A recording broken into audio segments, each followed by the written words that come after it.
Gracias por acercaros a la sede del Partido Popular para recoger la valoración que os queremos trasladar a algunos asuntos que han sido actualidad a lo largo de la semana. Son varios, pero seré breve.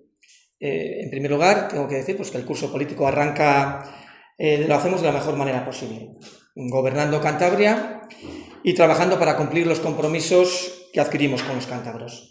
El Gobierno del Partido Popular es un ejemplo de responsabilidad y seriedad y está inmerso ya en la elaboración de las cuentas del 2026 con el objetivo de aprobarlas en plazo y forma. Ayer el Consejo de Gobierno aprobó el techo de gasto, que es un paso imprescindible para la elaboración de los presupuestos autonómicos que, como ya anunció la presidenta del Gobierno, alcanzarán los 3.900 millones de euros. Y celebramos la seriedad y la responsabilidad con que se gobierna Cantabria, con un ejecutivo y una presidenta que están demostrando que se puede hacer política y gestionar Cantabria de otra manera, que no se distrae con trifulcas del objetivo marcado, que no es otro que avanzar en la profunda transformación que se inició al principio de la legislatura con el cambio de gobierno en Cantabria para hacer de Cantabria una región más dinámica, más abierta a la inversión, atractiva al talento y a la innovación. Los presupuestos del próximo ejercicio, además de mantener el crecimiento económico y la creación de empleo, continuarán, sin duda, reforzando los servicios públicos fundamentales, como son la educación, sanidad y los servicios sociales, que seguirán batiendo récord de inversión un año más, con políticas que permitan la protección social de las personas más vulnerables. Y también servirán para impulsar la inversión pública y la obra y la vivienda. Un ejercicio, como digo, de seriedad y responsabilidad de trabajar en la elaboración de las cuentas del 2026 que, como digo, el Gobierno ya ha iniciado. Y además, sin tener en cuenta la trampa de la condonación de la deuda autonómica. Ese peaje político al que tiene que pasar Pedro Sánchez para satisfacer las peticiones de sus socios separatistas para emitirle como presidente. No se engañe. Esta condonación no es fruto de la reflexión y de un trabajo consensuado para buscar una financiación autonómica más justa y necesaria para el conjunto de las comunidades autónomas. Se trata de un acuerdo, de un pacto a puerta cerrada entre el Partido Socialista y Esquerra Republicana que, descubiertos en sus negocios, se han visto obligados a disfrazarlo de condonación de deuda. Lo que pretenden es que la deuda de las comunidades autónomas nos la repartamos entre todos los españoles. Es decir, aquellos que fueron más responsables, que se endeudaron menos, asuman parte de la deuda de aquellos que se endeudaron más con su mala gestión, con sus caprichos, con sus embajadas separatistas. Y eso quieren que lo paguemos entre todos los españoles. Y les voy a poner un ejemplo que he visto en redes sociales muy gráfico. Usted tiene una deuda de 50 euros. Yo tengo una deuda de 100 euros. Juntos debemos 150 euros. De esta manera, usted tiene 75 euros de deuda, la mitad de la deuda compartida, lo que le hace que tiene 25 euros menos de lo que debía antes. Yo tengo 75 euros, que son 75 euros más de lo que tenía antes. Esa es la trampa de la condonación y en la que no vamos a caer.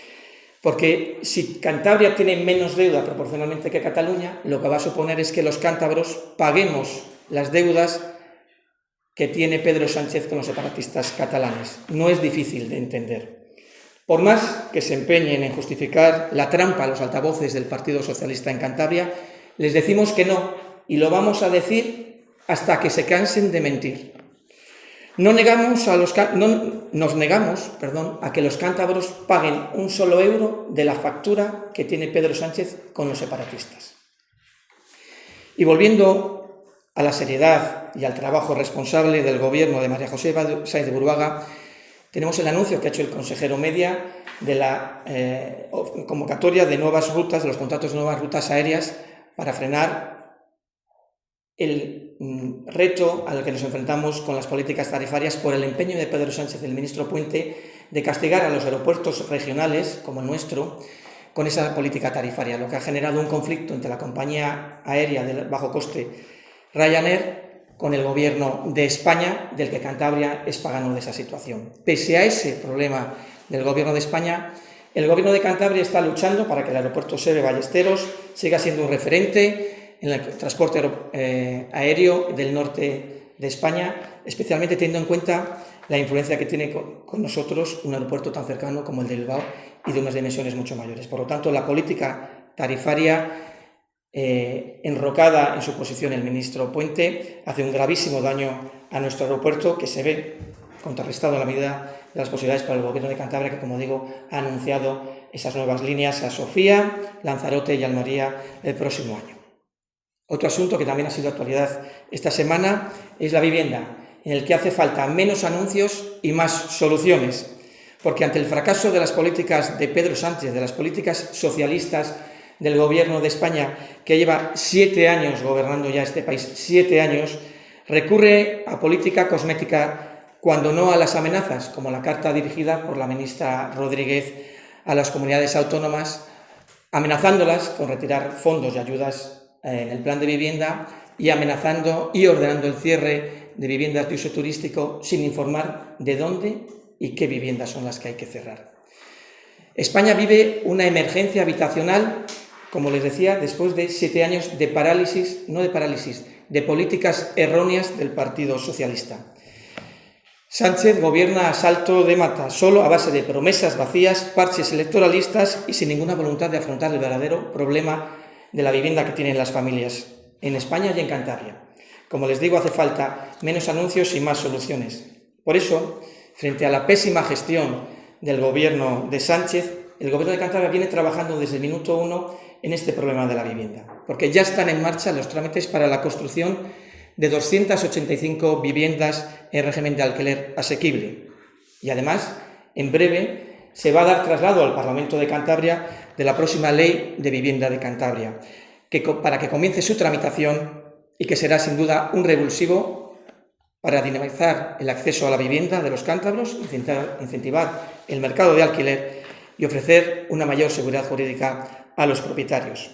Unas medidas que se suman a las que ya lleva aplicando el Gobierno de Cantabria con los programas para mejora y rehabilitación de viviendas, agilizar la gestión del suelo, ayudar a la compra y alquiler y aumentar el parque de viviendas, porque sin más vivienda no se pueden bajar los precios.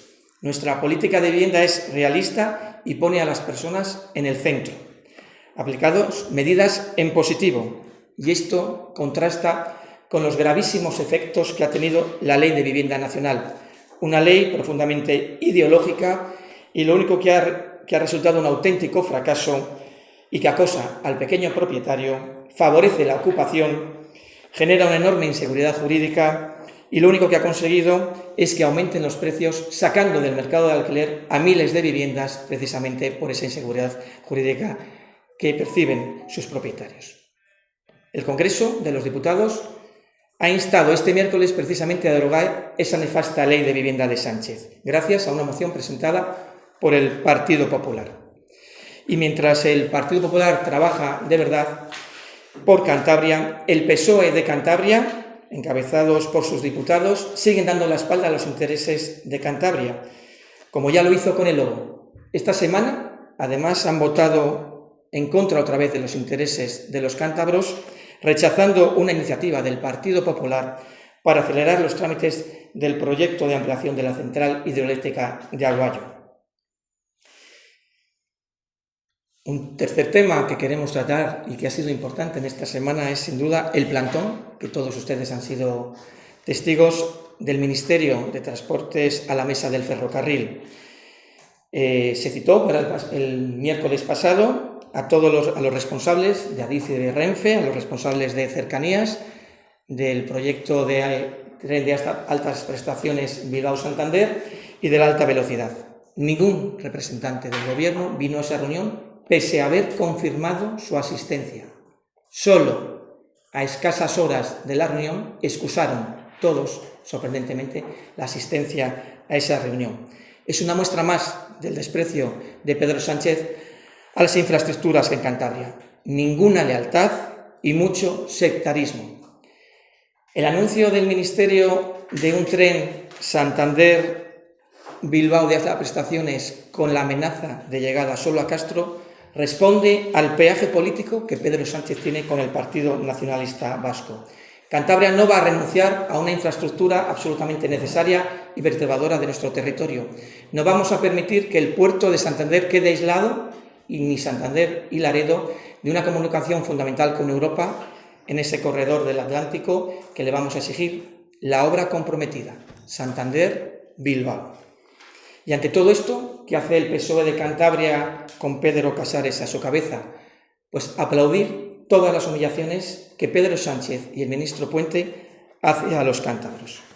Y aquí quiero detenerme en la postura del Partido Regionalista, que en su desubicación política solo busca titulares, y lo que tiene que aclarar el Partido Regionalista es algo muy grave que se ha trasladado a través de la prensa, que tiene informaciones a través de la empresa CAF sobre la no fabricación en plazo de esos trenes. Si es cierto lo que dicen, tienen que desvelar la fuente de la empresa que ha trasladado esa información, porque rumores escuchamos todos, pero un político responsable no puede hablar a base de rumores. Por lo tanto, le exigimos al PRC que aclare qué fuentes de la empresa CAF le han informado de que esos trenes no van a llegar en tiempo. Esto es muy serio.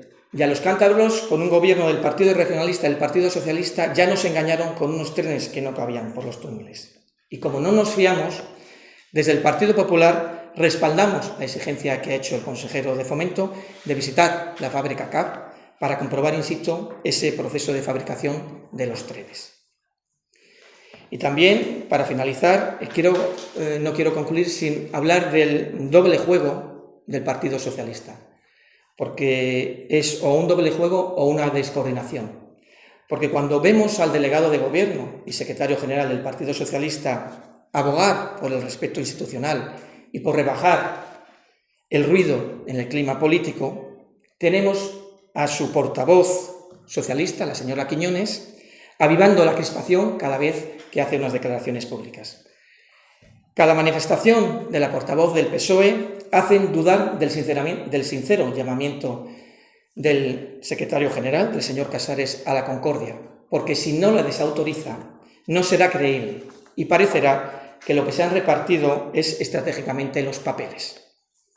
La señora Quiñones parece que dedica más tiempo a su labor de enfangar la política en Cantabria, hablando desde el desconocimiento, que en aquello para lo que se le paga cuantiosamente en los presupuestos generales del Estado. Y lo que, por cierto, no hemos oído a ningún portavoz o relevante miembro de la Ejecutiva Socialista es decir nada respecto a la vicesecretaria general y de Política Municipal del Partido Socialista de Cantabria, la alcaldesa de Castro, mentirosa declarada por un juez que continúa en su puesto. Y esta muestra de crispación, o muestra de esta crispación que alienta el Partido Socialista, la vimos directamente ayer en el acto de inauguración del curso académico en la Universidad de Cantabria, en la que fui testigo de insultos dirigidos a un diputado del Partido Popular que no puedo repetir por la gravedad de esos insultos. Insultos en los que no he visto que la locuacidad de los miembros de algunos sindicatos de la Junta de Personal Docente tan rápidos en contestar en redes sociales de condenar esos insultos. Una manifestación absolutamente legítima que reivindica la mejora en la retribución salarial de los docentes, legítima. Lo que no es legítimo son los insultos, precisamente cuando proceden del colectivo docente, que es quien educa a nuestros hijos. Creo que es un ejemplo poco edificante. Lo mismo que no he visto ninguna reproche a esos insultos de ningún miembro de la Junta de Personal Docente, de la misma manera no lo he visto en las redes sociales de esos líderes políticos que se acercaron a saludar a esos concentrados que insultaban.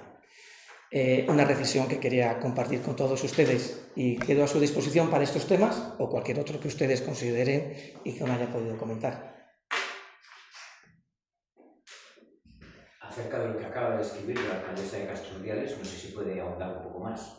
Bueno, la sentencia que se ha hecho pública sobre la situación del Colegio del Pedregal y su comportamiento, el juez la define efectivamente como que su declaración es absolutamente increíble, no se ajusta a la verdad, porque se ha demostrado que se emitió un correo desde su secretaría en la que ella desmintió que había votado, que sí había votado, intentando acusar a su secretaria de que el voto lo había hecho sin su autorización, cosa que el juez ha dicho que es absolutamente increíble que una persona de confianza que continúa en su puesto no hubiera actuado bajo las órdenes de la alcaldesa.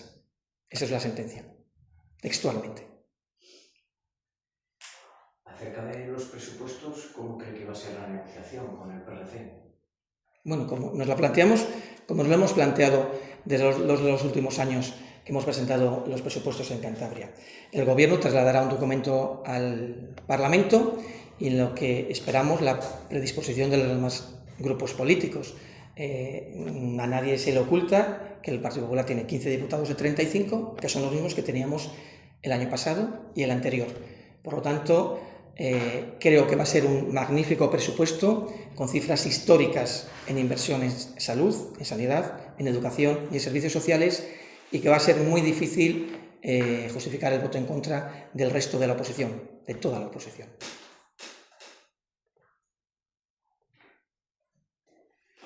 ¿El proyecto de vivienda cuándo se va a debatir en el Parlamento? Bien, los trámites parlamentarios, en primer lugar, tiene que llegar la ley al Parlamento. Hay una serie de plazos en los que consisten en presentar comparecencias que pueden solicitar los grupos parlamentarios para explicar en qué consiste la ley y hacer sus apreciaciones. Existe un periodo de plazo en el que algún grupo puede presentar una enmienda a la totalidad, que significa que se rechace esa ley. Puede existir enmiendas parciales, es decir, que se planteen mejoras o sugerencias a esa ley, y después se debatirán en el Pleno. Yo lo que espero es que no se dilate como otras leyes se han hecho en los grupos de la oposición, porque también tengo que decir que el Partido Popular no tiene mayoría en el Parlamento, como les he dicho, y por lo tanto tampoco en ninguna de las comisiones, y lo que espero es que la oposición sea diligente en la tramitación de esta ley tan importante y tan vital para los cántabros, que no pongan trabas, que pongan todas las sugerencias, como no, puede ser que escuchemos a todos aquellos que contribuyan a hacer una ley mucho mejor, con mayor seguridad jurídica, con trámites más ágiles y que facilite el acceso a la vivienda, que es un drama para los cántabros y que va a ser un contrapeso a las políticas nefastas del Partido Socialista. ¿Se marcará un calendario para que esté? Como le digo, no depende exclusivamente del Grupo Popular.